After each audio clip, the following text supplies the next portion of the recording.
to the Coach and Company podcast. We do this most weekdays to support our morning show on the Stadium Network, also on YouTube and social media. I am the coach. We're really starting to get back into the swing of things here in 2026. A lot coming up in front of us. The easiest thing that I need you to do is to subscribe to our Coach and Company YouTube page, our Behind the Turnbuckle YouTube page.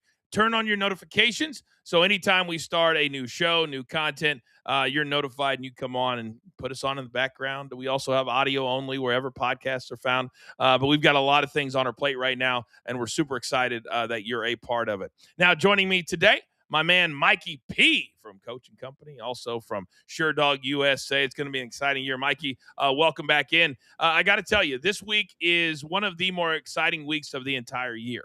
And we'll get to the NFL stuff. If people missed the morning show, we went through all 6 of the NFL playoff matchups. But some of the biggest stories, and here we do 2 or 3 storylines for 20 or 30 minutes, continues to be Ole Miss. And Ole Miss, it has come out overnight that Charlie Weiss Jr., who has looked spectacular in calling plays for Ole Miss through their first 2 playoff games, he will now coach this week against Miami. There was rumors that all of those coaches who were going to LSU would be forced by Lane Kiffin to do so. And then also we find out that Kewan Lacey, the tremendous running back who had some really tough runs in their game last week, he has re-signed with Trinidad Chambliss, the quarterback, to stay at Ole Miss for next season. Do you consider all of these things upsets based off of what we thought we were going to see this week? I'm just happy we see them. I don't know that I want to call them upsets, Coach. They feel like when the Monstars turn down the boss in Space Jam, right? You always think they're going to go with the leader of the pack. And Lane Kiffin, this should be a reality check. I didn't want to root for Ole Miss, Coach. I've got Kurt Cignetti in Indiana and Fernando Mendoza to root for. You can't play scared, but how do you not, as a football fan, as a fan of humanity, look at this Ole Miss team, look at Trinidad's story, look at this football program in Oxford and go, I want them to win. And that's all I want. That's where I'm at with Ole Miss and the Rebels right now. They are the baby faces of college football, to use a wrestling term. They are the team that everybody looks at from the outside and says they got done wrong. And then you've got this Pete Golding who, and don't tell me there's not room, Mikey, for old school college football coaches. Cignetti is 64 years old. He didn't get his big break till he was 62 years old. And everything he says is about old school. Pete Golding, what did he say in one of his first press conferences? He goes, I'm going nowhere. Why would I? This is an amazing place. This is everything that me and my family ever wanted to be. He now has 2 playoff wins. Lane Kiffin, for all the money, for all the accolades, for all the he's a genius, he has 0 playoff wins, despite runs at USC, Tennessee, and now Ole Miss, and now LSU. He's had 4 big-time college jobs, not to mention the NFL. So what do you think Lane Kiffin, in the signing period with the portal and the new NIL deal, which is going to be game-changing, what do you think he needs to do to come out of this thing and somehow not look like the heel that he looks like right now? He needs to take a step back. He needs to get out of the spotlight. It needs to not be about Lane Kiffin anymore. You got the bag. You got the job. You got all the accolades that come with it. You got the financial backing that you needed. Now bring in the players and let this become what Ole Miss has become, Coach. We talk about Pete Golding, but who's really the star of Ole Miss, with or without Lane Kiffin this season? Trinidad Chambliss, Kewan Lacey. Let's put the focus back on the players if you're Lane Kiffin. Get everything done in the transfer portal and actually stop making it about you. And I think LSU can be successful next season. It's funny that you say that. You're listening right now to the Coach and Company podcast, Mikey P and the coach. Another big story came out of LSU. And there's a lot of really smart people out there that can figure out how to evolve in this space. And I think the traditional NIL model is going to be going away very, very soon. I think that eventually one very smart person will get in charge, and then they'll have almost like parameters around what we're doing. But they announced yesterday that LSU will be the first team to have a direct NIL deal that's not just, hey, we pay you money, but branding, uh, 3 or 4 other different things that I can't think off the top of my head directly with Nike. So now Lane Kiffin will have the ability to walk into somebody's, well, we know he doesn't recruit. His assistant will have the ability to walk into a family room and say, "Hey, guess what? If you come to LSU and you're a star, you've got the opportunity to start in college a branding deal with Nike, and you got to believe MJ will be a part of that. You got to believe that LeBron will be a part of that. Hey, it's MJ on the phone. Hey, young cat, you want to come to LSU?" There's all kinds of things, but this is revolutionary what they're getting ready to do. Yeah, and it's a pipeline to greatness. If you're Lane Kiffin, that should be your selling tactic, or his assistant coaches. Nike is the sponsor of what? The NFL. If you go to LSU, where do you want to end up? In the NFL. So that pipeline of direct contacts, whether it's Jordan, LeBron, or anyone at the high NFL level that has a deal with Nike, that's where you can begin.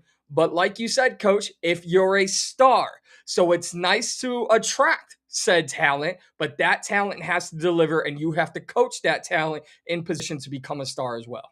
Yeah, I think we're starting to see the bloom come off the rose a little bit. And what I mean by that is coaches like Dion, coaches like Nick Saban are saying, you know what, you can chase all the money that you want to chase. 200 grand in when you're 21 years old won't last you past 24. And if you've got 10 family members that are all saying, "Hey, give me a little bit," it won't last you past 22. And Dion said the other day, "I never chased the money, I chased greatness, and the money came with greatness." So that kind of morphs us into two big quarterback stories today as well. And maybe I'm the crazy one. Maybe I'm the crazy one.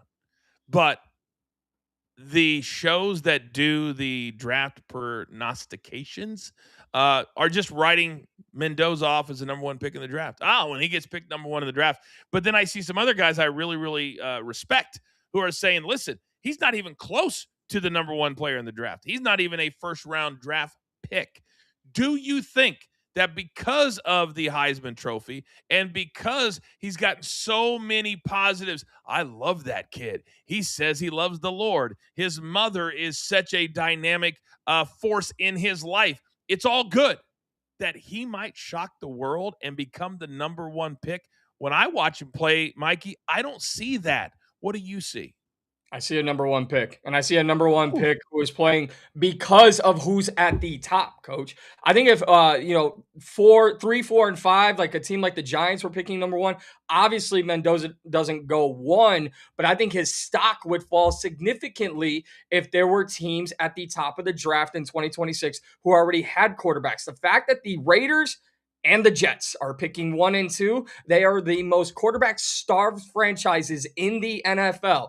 You need a good look. You need a solid voice. You need a selling point if you're the Las Vegas Raiders. And if you can say Mendoza is kind of coached up by Tom Brady, I mean, that is a match made in heaven for Vegas and the NFL.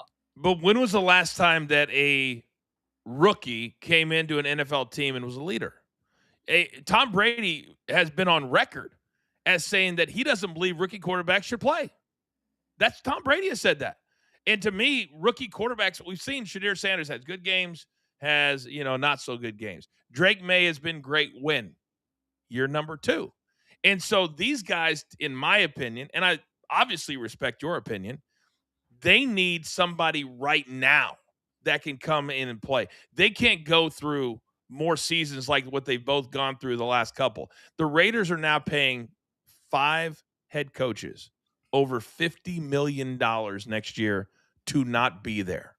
He can't keep affording to do that. So I think that they need to go out and get a big name, either free agent, which I don't know who that would be, or make a trade and then give that quarterback the bag. Who do we talk about in the morning show today? Tua? Tua? Tua? You Yep. don't think he'd look good in Las Vegas? When I watch Mendoza, I think people get enamored with the story and they don't really watch the mechanics. And to me, he does not have a rocket arm like you need in the NFL. But I could be I will readily admit that I could be wrong. Is there anything else you see from him? What if he got drafted number 1 and then didn't play? Do you think that would be something they would want to do? The problem with that theory would be, what is Las Vegas looking at this offseason? Let's not forget what we just saw coming out of there in the last 2 weeks. Max Crosby wanted to play despite being injured. Now his future's in doubt. So who's the face if Max Crosby is not the face of the Las Vegas Raiders? Unfortunately, whether it's Tua or you make a trade for Kyler Murray, the next quarterback will be the face of the Las Vegas Raiders with or without Max Crosby. To your point, Coach, I'll sit here and say Mendoza's not flawless. There are many times Kirk Herbstreit even said in the Rose Bowl, he runs like a baby giraffe. That's not, very positive affirmations on the kid's ability to run. I will sit here and say, now, I'm no Mel Kiper, but every time Mendoza throws a deep ball, I go, oh, that's going over their head. And it doesn't, to the credit of the Indiana wide receivers, but he's not a full solidified number one without a doubt. Dante Moore, talent for talent, is the better quarterback, but I think to save face with Las Vegas, they'll go Mendoza. Well, I think Dante Moore reminds a lot of people of Kyler Murray. And I don't think there's going to be another 5-something tall quarterback taken in the first round, because Kyler Murray has been exciting at times, enough to get the bag, but certainly not a winning quarterback, certainly not a winning attitude. Now, staying with the quarterback theme, this one is a little bit shocking. And maybe I shouldn't be, and we know that people get lucky all the time. Players get lucky, right place, right time. But the Texas Tech Red Raiders, who scored 0 points in their game, a playoff game against the Oregon Ducks, clearly felt like they needed to go out and get a quarterback. And they did. And they went to that football hotbed, the alma mater of the Kelsey brothers, Cincinnati. And they got a guy named Brendan Sorbsby that I promise you, even a football fan would not know who this cat is if you didn't follow it up with Bearcats quarterback. And he's going to get, this is Arch Manning kind of money, $5 million. They've got the billionaire who everybody refers to now, like Willingham did in his press conference 2 weeks ago. And this guy's willing to write whatever checks is necessary in order for all these teams to win at Tech. Awesome if you're one of those players. Really, really is. They've got the deal with Patrick Mahomes. I would assume that Sorsby's going to be one of those kids with Adidas. But to pay $5 million in NIL money to a quarterback coming from Cincinnati, and they were good, but it wasn't like this kid lit the world on fire. What do you make of this number for this quarterback? You know why I know who Brendan Sorsby is, Coach? Because I bet on Cincinnati during the college football season and lost. So thank you very much for that. You know what we're not talking about? And correct me if I'm wrong, but I saw a stat. I believe it's 35% of college football is in the transfer portal. That is astounding to me. But what we're not talking about is something I noticed over the last few days since the portal has been open. We could talk about the NIL and the money that these players are getting, but one thing you are seeing, and I'll use 2 examples. Byron Brown leaves for South Florida, goes where? Follows his coach to Auburn. North Texas, their coach leaves for Oklahoma State. Their quarterback, their running back, go where? Oklahoma State. Coaching matters. And when you put up a goose egg in the college football playoff, you can pay me $5 million, but are you going to give me all the resources as a head coach? Are you going to get the most out of me? And am I going to deliver? I think it's a double-sided question here for Texas Tech. You think you identified the talent. Can you coach that talent to be good enough for $5 million? That's a great question. And I think that goes back to the Dion quote. And a lot of these coaches' quotes is these players are not putting that as a number one thing. And Dion said, listen, these guys are focused on NIL money instead of NFL money. And if you really make yourself a high-level NFL quarterback, now, Sorsby may not be projected as that. And this might be the biggest bag he ever gets. In fact, 12 of the starters last week, week 18 in the NFL, made less than $5 million a year. So now that you're going to see quarterbacks deciding and other players, well, I should stay at this school because I can make more than if I'm a 3rd or 4th round draft pick in the NFL. But what if you go to the NFL, you get through that first rookie contract, you bet on yourself, and all of a sudden you get that big contract 3 or 4 years in? That's absolutely possible. Maybe not probable, but it's possible. And I just think right now, and to bring up the portal, I want to get your take on this because I saw a couple of articles that I had not even thought of yet. And the article said that some of the players that go into the portal, the narrative is that they wanted to go into the portal. They use this kid from Texas as an example. And apparently I can't remember his name, but he's a wide receiver, played some this year, but they are going to bring in two other players that Texas sees as above him. Okay. So they went to this kid and said, listen, you're not going to play next year. That's just what it is. And can you imagine going into a kid's living room when he's a senior or a JUCO and say, man, you got to come here. You're going to be a part of what we're doing. And then two other guys become available the next year. And you go, sorry, little Johnny, you're not going to play. And so that's how this kid ended up in the portal. So all those kids you're talking about, not all of them are there because they want to be.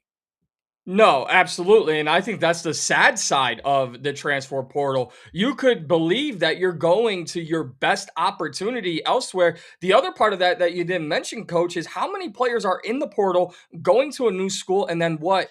Either not playing or not producing. Okay, you got your money, but what does that do for you? For me, the portal and all of this college football talk comes down to one thing, and it's legacy. And I'm not making this up. I thought about this morning because of the situation we saw at Michigan State basketball game last night. Tom Izzo had to throw out a former player. When you talk about when I grew up in the 2000s and the late 90s, so many players in college sports now sit here in 2025 and go, I was a Buckeye for 4 years. We beat Michigan 3 out of 4. Now you're like, I was Auburn Tiger for 1 year. I went to Cincinnati for 2. Like, there's no loyalty here. And that's from both sides. I do feel for players who get pushed out, but when you're going to go somewhere new, make sure it's the best fit for you as a player and a student athlete, not just your wallet. It's one of the topics that, as a former lower level but really good player that I was, that drives me insane is the love of the game. I loved playing college basketball. My God, did I love playing college basketball. And you never hear that as a opening statement. I think that's why Mendoza has been such a breath of fresh air, because he doesn't seem like a guy that's chasing the bag. He doesn't seem like a guy that's got to have every last dollar. He wants to make sure that his situation's right, his mom's taken care of. Maybe he's selected by a team that has a really good hospital, perhaps, by where those are things that matter to him. And I think that a lot of players, if we can get through to them, and this may sound crazy, and I know people on social media like, Coach, you're sounding soft. This is the way that college football and college basketball always was.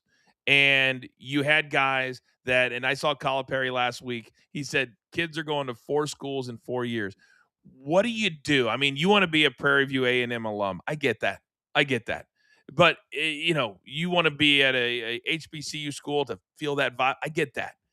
But who do you brag on if you're one of those players who's just jumping into the portal every single year and you don't have the, man, I went to Bama? Or you see the players on Sunday Night Football and they go, hey, let's meet the starting lineups. Do you say 4 schools? Who do you say, Mikey? What do you do?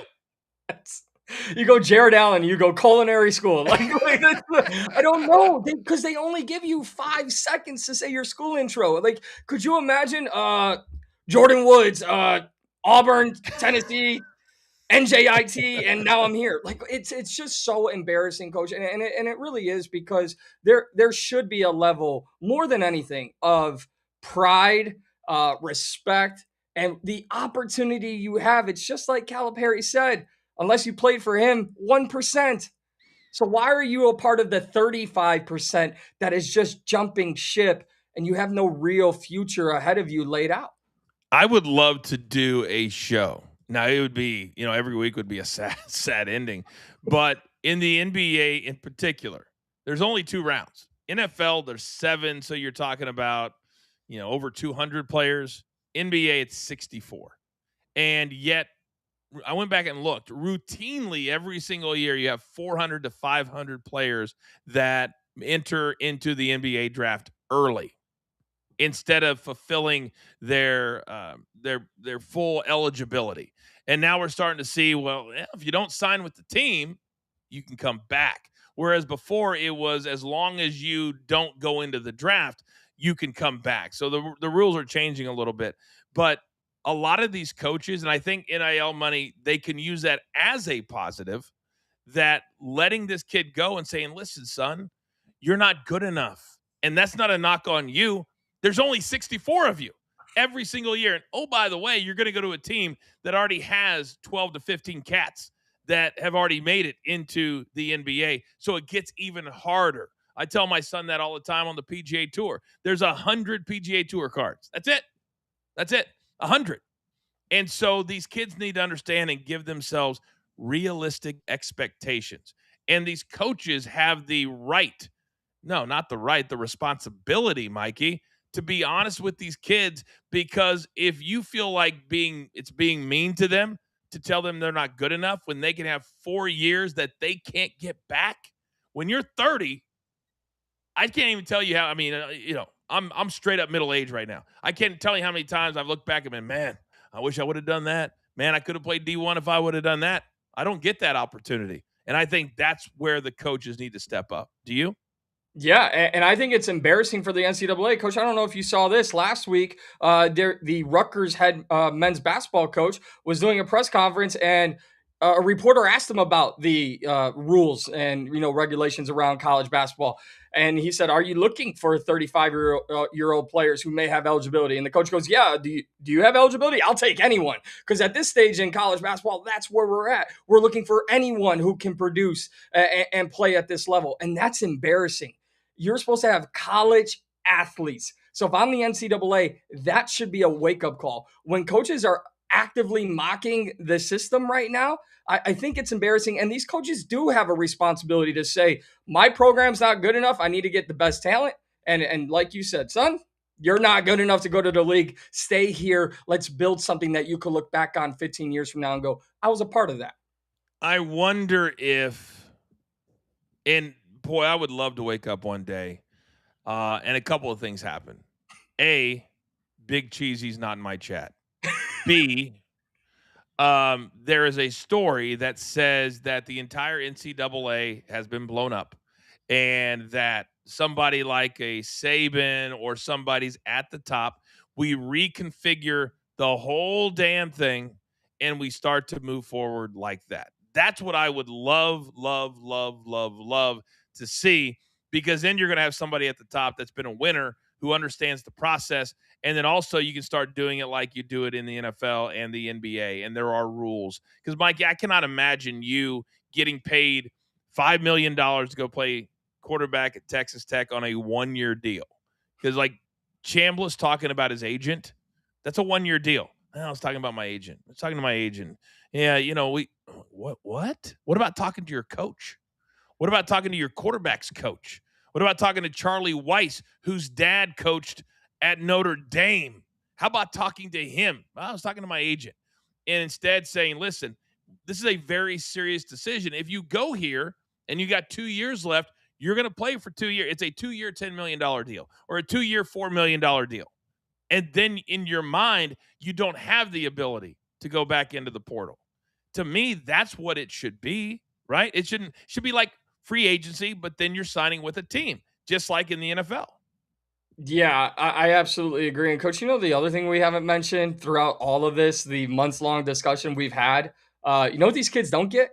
Financial What? advisors. So as nice as it is to be at the college level and make $5 million at Texas Tech, I can think of a few guys, Johnny Manziel, who would have ran through that money before the college football season even ended. So it's nice to have the money. It's nice to have the opportunity. But for me, I'd rather have the legacy. And you're right. When you look at these contracts, I guess that's what we're calling them now. We don't call them degrees anymore, Coach. These kids aren't playing for a free ride anymore. They're playing for a contract. You're setting this. Unless the coach leaves, you have to stay here. That's it. That's it. It's to me, it's two simple fixes. You can only transfer once, and if you are lucky enough to get an NIL bag, you've got to stay for the length of the contract. Because I don't need to hear Troy Aikman. I don't need to hear Dave Portnoy, because I feel for those guys. If I was one of those guys and I gave millions of dollars to get Underwood to come to my school, then he played like crap and my coach got ousted for whatever reasons, and then he's leaving to go to Lane Kiffin in LSU potentially, certainly back into the portal, I'd be pissed. I'd be really pissed. I mean, really, really pissed. And so when that money dries up, I think you're going to see a lot of the changes.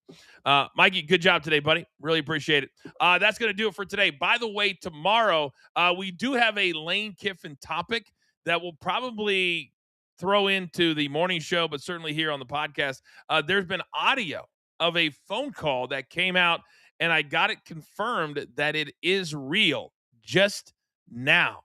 And it is bananas. And once ESPN or Fox gets a hold of this, this is going to be a legitimate story because it will throw off the entire timeline of the whole Lane Kiffin saga. We'll talk all about that tomorrow right here at Coach and Company. In the meantime, have a great day. Don't forget, catch Coach and Bro on demand, and also today, 2 to 4 Eastern time. It is Off the Ropes with me on Channel 156 Pro Wrestling Nation 24/7. For Mikey, producer man, I'm the coach. We'll see you tomorrow right here on Coach and Company, the podcast.